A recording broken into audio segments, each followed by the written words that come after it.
Muy buenos días, queridos alumnos. El día de hoy vamos a hablar de este novelista ruso, Fedor Dostoyevsky.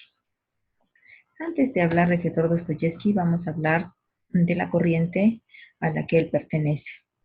Él pertenece a la corriente del realismo. Vemos que el realismo surge en oposición a la corriente literaria del romanticismo. Este movimiento artístico-literario del realismo va a surgir en Francia durante el siglo XIX, justamente como oposición al romanticismo que estaba ya agonizando en su individualismo fantasioso. Tuvo como mejor medio de expresión y difusión la novela y el ensayo. El realismo se cansó ya de todo el idealismo, de todas las características que tenía el romanticismo, y cuando él irrumpe es que trata de retratar de forma objetiva y verás todo lo que ve en su entorno. El realismo tiene como corriente filosófica, como corriente base filosófica, lo que es el positivismo. En el realismo vamos a ver que está presente un poco la observación científica, ¿no?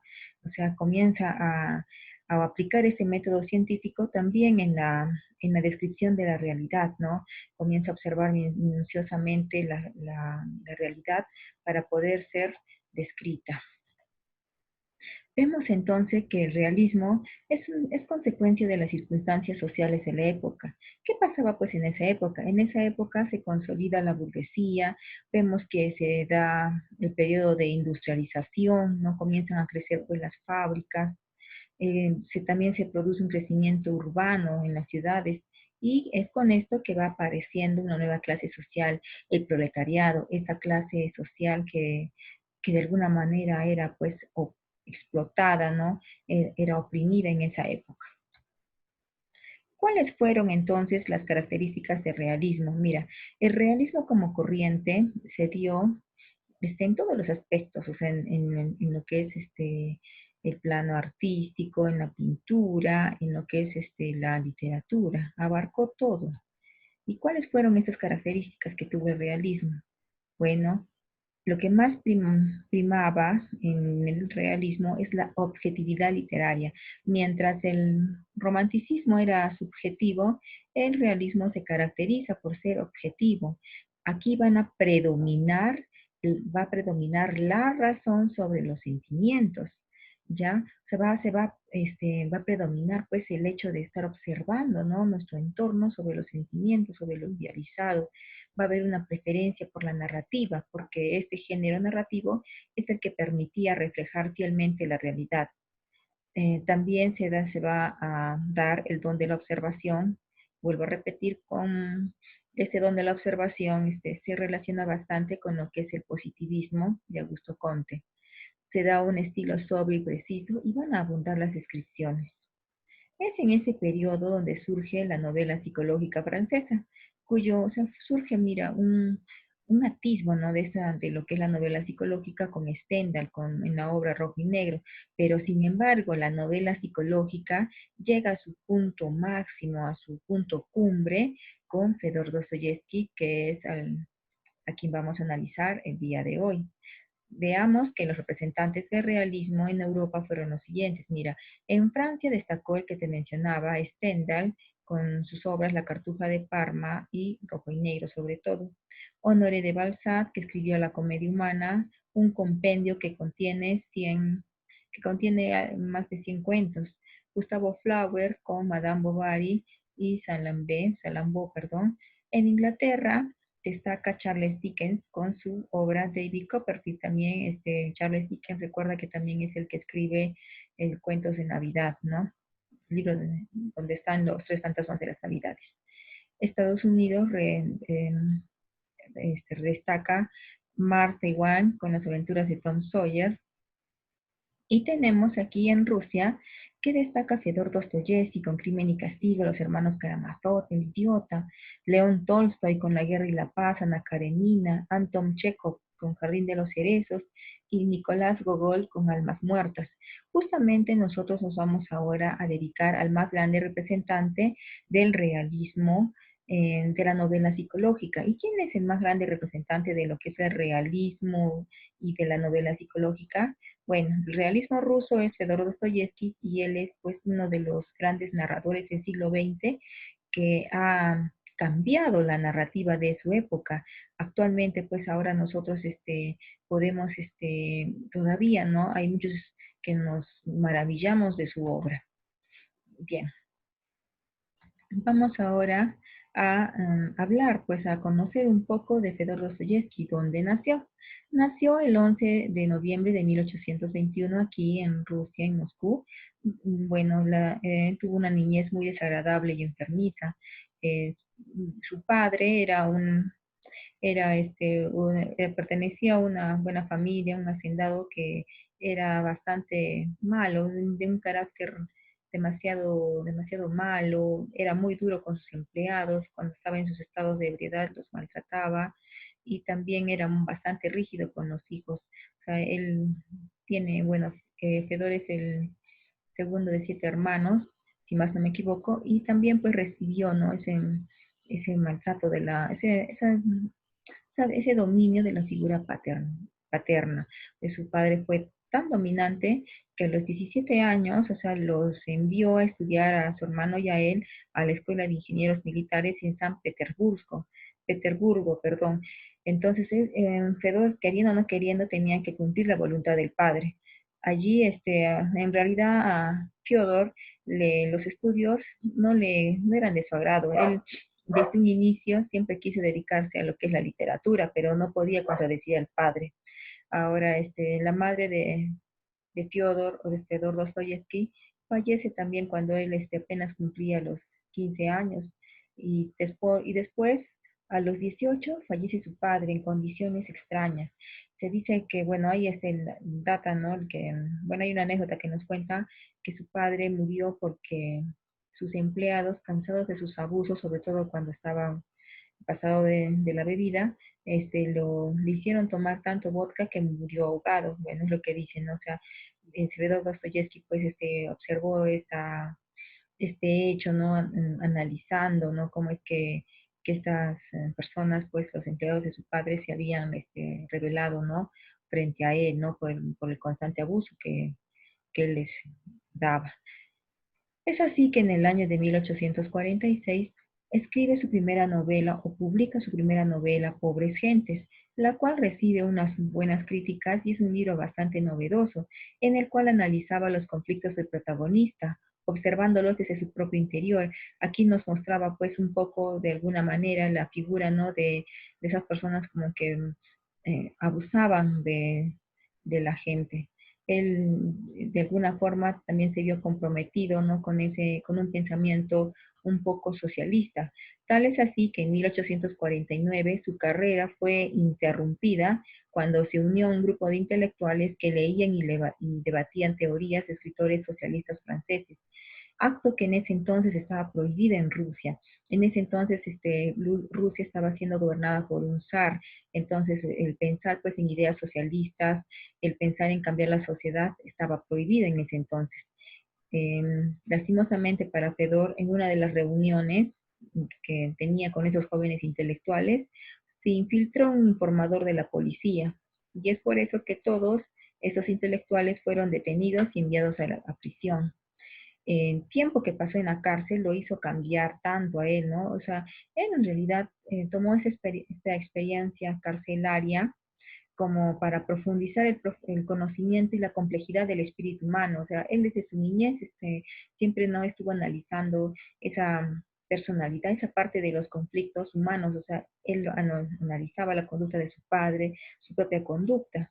Bueno, pero lastimosamente, ¿no? Mira, en el año de 1849 se los condujo a estos escritores, a estos jóvenes intelectuales, entre ellos Fyodor, a ser fusilados, pero en el último momento se le conmutó la pena, se le cambió eh, la pena máxima por otra, la de ser sentenciado a 4 años en Siberia, pero Fedor nos cuenta, ¿no? O Fyodor nos cuenta que él pues estaba observando cómo sus compañeros eran llevados al patíbulo y él iba a continuar después de ellos, ¿no? Entonces, a partir de esa experiencia tan traumática, tan trágica, miren, en el último momento, cuando ya faltaba muy poco, es que se les había perdonado, ¿no? Esta pena. Justamente había ascendido un nuevo zar al trono y por esto que él dio el indulto, ¿no? Por esta, por este cambio de zar.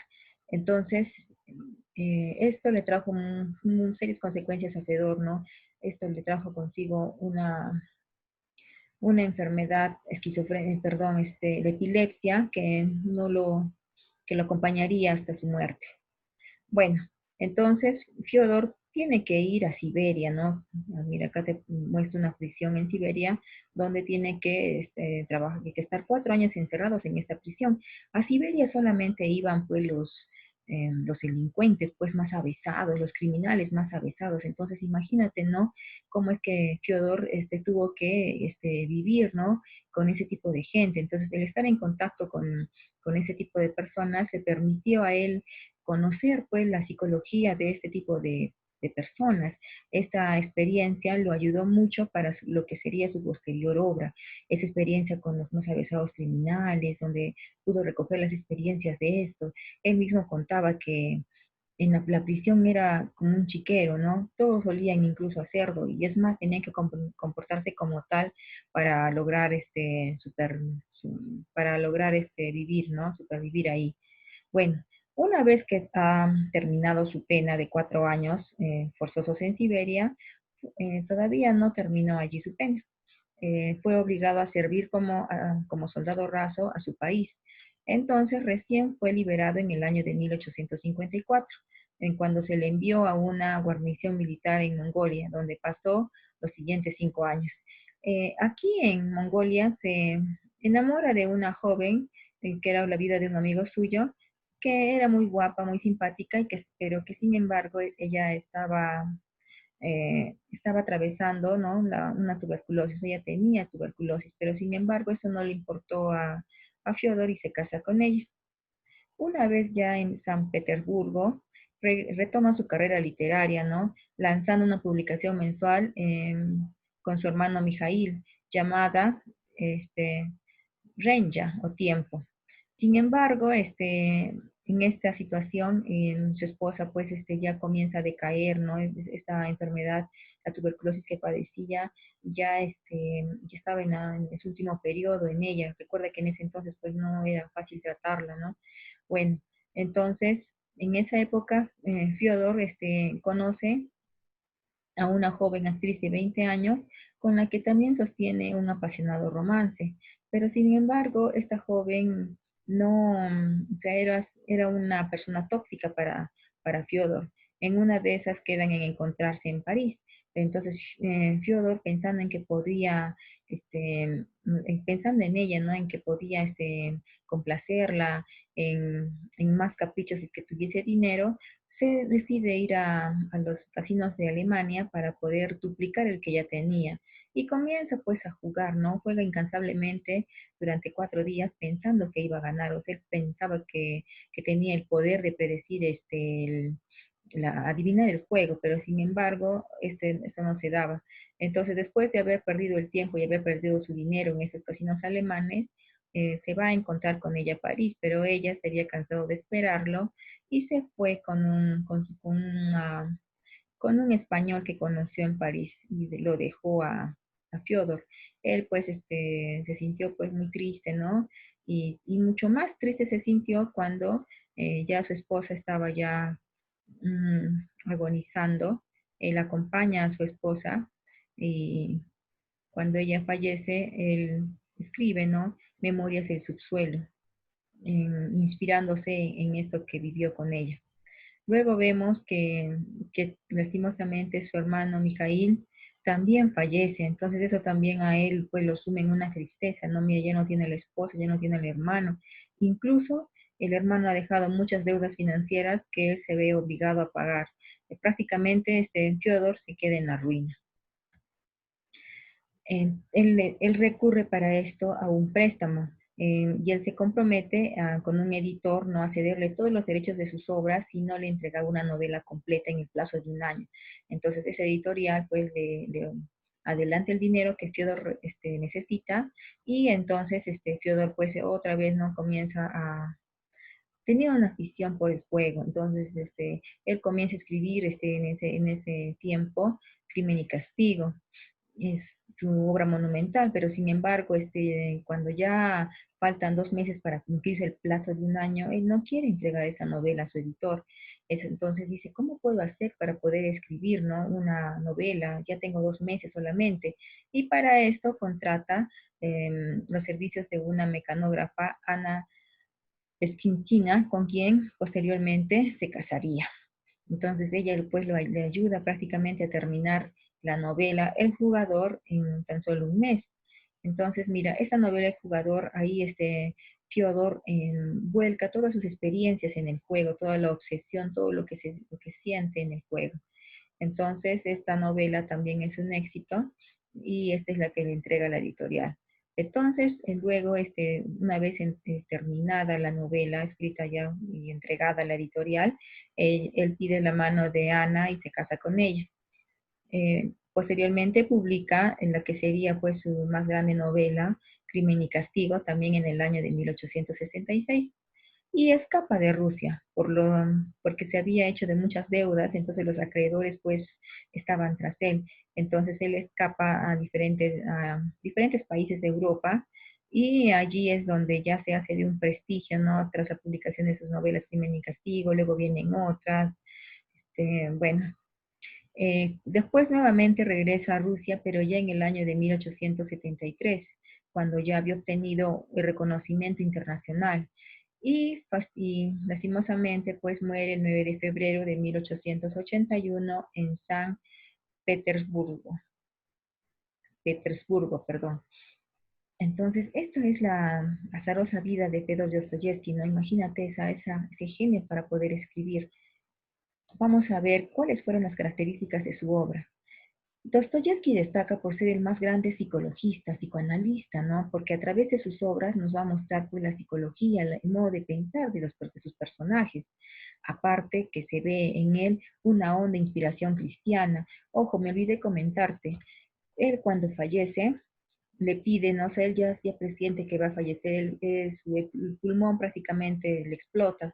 Entonces, cuando él ya siente ya que esta sensación que va a fallecer, le pide a su esposa Ana que le lean los pasajes de una Biblia, ¿no? Una Biblia que lo ha acompañado desde la prisión en, en Siberia. Inclusive, ¿no? Él, de alguna manera, era una persona bastante creyente, pensaba que si algo había pasado era porque o sea, que si algo malo le había sucedido, que él se encontraba en Siberia, era porque estaba pagando sus culpas, ¿ya?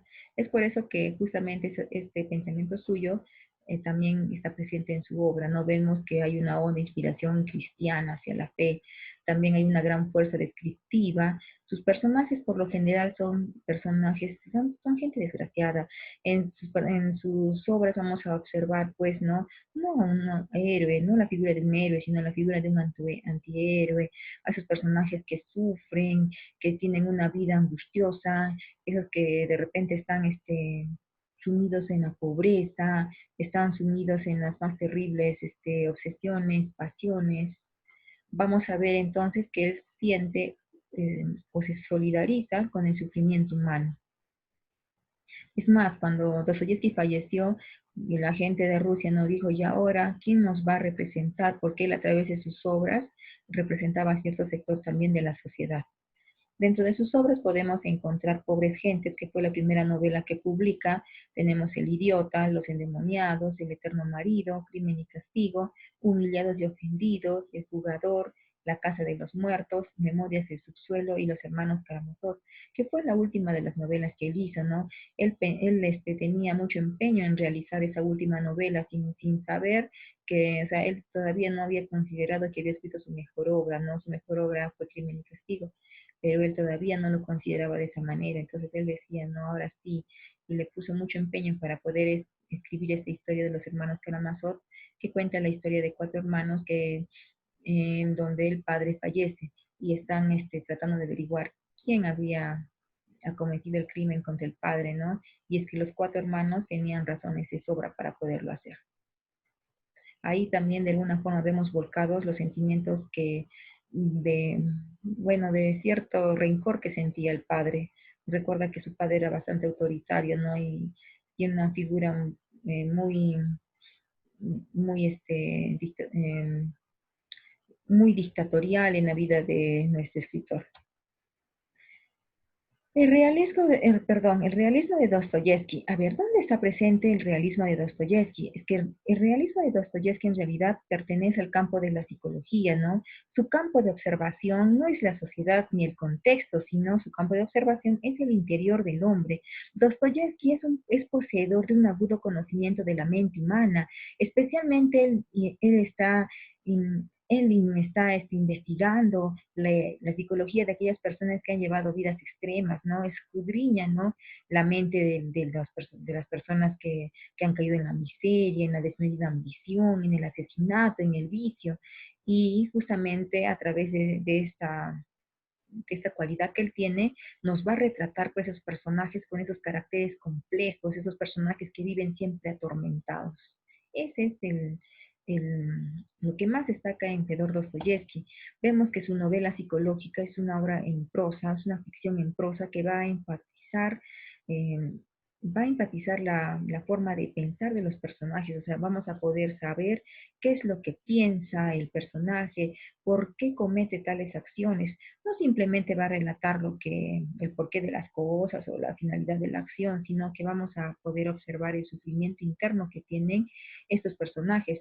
Aquí va a utilizar una técnica narrativa conocida como el monólogo interior. El monólogo interior es básicamente el dejar fluir a la conciencia, ¿sí? A través de su obra vamos a poder ver, ¿no? Cómo es que el personaje va a estar pensando, ¿no?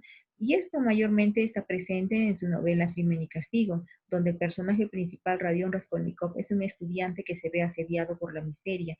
Entonces, Radión, que se ve asediado por la miseria, busca la forma de poder salir de ella. Entonces, él, pues, de pronto él inventa la teoría del superhombre, él se cree un superhombre que va a hacer justicia a la sociedad. ¿Y cómo va a hacer justicia a la sociedad? Va a posar sus ojos en una usurera, Aliona Ivanova, una mujer, una ancianita que,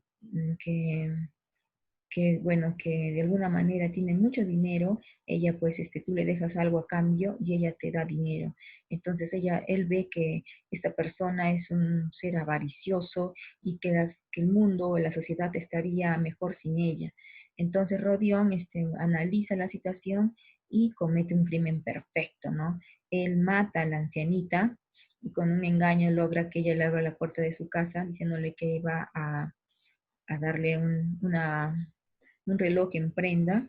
Entonces la ancianita, pues en eso que está desenvolviendo un paquetito que le entrega Rodión así, él agarra su hacha y la mata, ¿no? De un hachazo en la nuca. Hasta ahí estaba bien, pero para infortunia de Rodión, la hermana de esta usurera, que era una mujer muy virtuosa, muy buena, Isabela Ivanova, entra esa tarde que ella supuestamente no debería estar, irrumpe en la casa y ve a la hermana muerta y Rodión también tiene que, con toda la pena, tiene también que matar a la hermana de la usurera, Isabela. Entonces, esto no lo sume en una gran pena, ¿no? Coge el dinero y se va. El dinero lo oculta muy bien y luego se va a su cuarto donde comienza a sufrir la propia persecución de su culpa, o sea, su conciencia misma se encarga de atormentarlo. Finalmente la historia termina con que Rodión, ¿no? O sea, la policía investiga el crimen y no pueden, no saben quién ha sido el autor, ¿no? Del crimen. La verdad que era un crimen perfecto, pero sin embargo Rodión no puede con la culpa. Posteriormente conoce a Sonia Marmeladov, a quien ayuda, o sea, Sonia, que su padre, Marmelador, de alguna manera era un personaje que era un borracho que conoce a Rodión. Rodión se hace amigo del padre y el padre pues no trabaja, no tiene dinero y la madrastra con su segunda esposa, su segunda esposa le pide dinero, entonces Sonia se ve obligada a ejercer la prostitución para poder ayudar a la familia. Entonces ahí Rodión cuando conoce a Sonia, agarran confianza y le confiesa, ¿no? El crimen que, le confiesa el crimen que ha hecho y cómo es que se siente atormentado por la culpa. Entonces vemos que Sonia representa la esperanza cristiana y ella lo convence para que pueda entregarse a la policía y pueda pagar su crimen. Entonces Rodión así lo hace y es condenado a 6 años de prisión en Siberia. Y cuando va a la prisión de Siberia, Sonia lo acompaña. Ella va, no directamente a la prisión, sino va como para ayudar, ¿no? Como ayudante de esa prisión. Y así termina la obra de Crimen y Castigo. Entonces podemos ver a través de esta obra cómo está presente la psicología, ¿no? Esta, mirar hacia adentro, ¿no? Vamos a ver que Fedor Dostoyevsky tiene el mérito de presentarnos a un personaje atormentado por su propia conciencia. Vemos que ahí está presente el monólogo interior. Entonces, esto es lo resaltante de Fedor Dostoyevsky, que es el iniciador de esa novela psicológica. Muy bien, esto sería todo. Ya nos vemos hasta la próxima clase.